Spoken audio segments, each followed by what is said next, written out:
Well, a controversial new study about women serving in special forces. A survey found a majority of men in U.S. Special Ops don't think women are up to the task. They fear the Pentagon will lower the standards to integrate women into their elite units. So should women be able to join these elite ranks? Here to debate it, senior military advisor at Concerned Veterans for America and combat veteran of Iraq and Afghanistan, Amber Smith, and former Navy SEAL Carl Higbee. Thanks for being with us, both of you. Thanks for having us.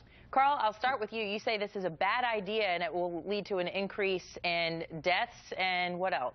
Well, I think what it is it's a political correct push from bureaucrats to try to push more women into a SEAL community that is not ready for, and I don't think it needs to be there when the lines of margin are so small, and adding another variable of instability is just unnecessary. Well, we're looking at video at Camp Lejeune, which is a Marine base, but I was there back in 2013 following the 2012 lift on the ban having women in combat positions. And what I found there, Amber, is that the women, yes, it was hard for them, but once they put on the helmets and they have on their pack and everything else, they felt like just one of the guys, and the guys thought they were just one of them. What do you say? Well, I think the number one thing that we have to remember here is that mission success must always come first, not gender success. Right. So there needs to be this standard across the board standard that isn't reduced to a gender norm standard in order for women to be able to pass these tests. Women don't want that. Women don't want special treatment in the military. It doesn't do them any favors, and it doesn't do the military as a whole any favors. So I feel with the concerns of those who were surveyed about them being worried that the Pentagon might, cave to political pressure and reduce those standards. That's not what is best for the military at all. Well, look, Leon Panetta vowed that they would not be lowering the standards, and you would hope that those standards would not be lowered.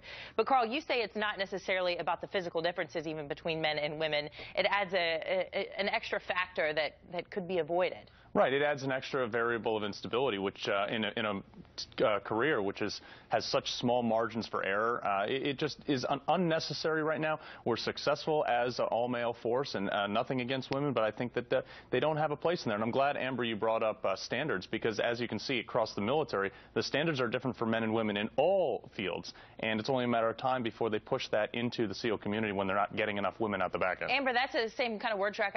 You've heard about women don't belong in CEO positions or as business owners or the leaders of religious communities. Is this just a glass ceiling that needs to be broken through as long as the physical standards remain intact?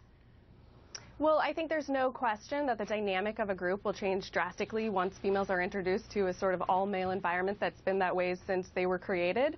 But it doesn't mean that it won't work. And I'm sorry, but I don't think that the excuse of disturbing Good Old Boys Club is a valid reason that females should not be able to try and assess for these units if they can meet the exact same standards that men do. I think it really comes down to the maturity and the professionalism of the unit. Yeah, for the most part, men are typically stronger than women and would be more qualified for that. But there's always the exception to the rule, the women who are very strong and have that warrior spirit and all of that. Carl, I'm going to give you the last word on this. I want you to hit on, does this make chivalry dead as well? I mean, would you, if you're fighting alongside a female, would you feel more obligated to go help her rather than one of your brothers in combat? I mean, I think so, yes. It's human nature to care for a woman. And the fact of the matter is here, I don't think that just because some woman somewhere probably could doesn't mean they should. Okay, Carl and Amber, thank you so much. Fiery debate this morning. 48 minutes after